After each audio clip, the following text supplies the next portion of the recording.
বিশ্বের বিখ্যাত প্রণালী। আমেরিকা এশিয়া মহাদেশকে পৃথক করেছে কোন প্রণালী দ্বারা? বেরিং প্রণালী। জিব্রাল্টার প্রণালী কোন দুটি দেশকে পৃথক করেছে? মরক্কো ও স্পেনকে। জিব্রাল্টার প্রণালী কোন দুটি মহাদেশকে পৃথক করেছে? ইউরোপ এবং আফ্রিকা। উত্তর আটলান্টিক ও ভূমধ্যসাগরকে সংযুক্ত করেছে কোন প্রণালী? জিব্রাল্টার প্রণালী। বঙ্গোপসাগর ও জাভা সাগরকে সংযুক্ত করেছে কোন প্রণালী?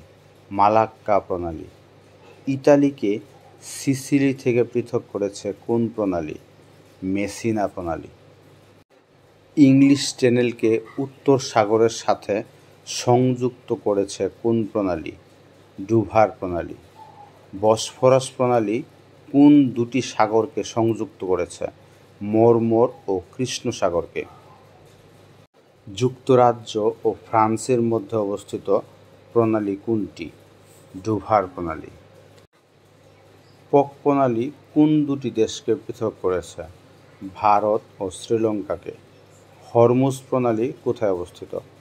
ওমান সাগর ও পারস্য উপসাগরের মধ্যে। হরমুজ প্রণালী নিয়ে কোন দুটি দেশের মধ্যে বিরোধ চলছে? ইরান ও ওমানের মধ্যে।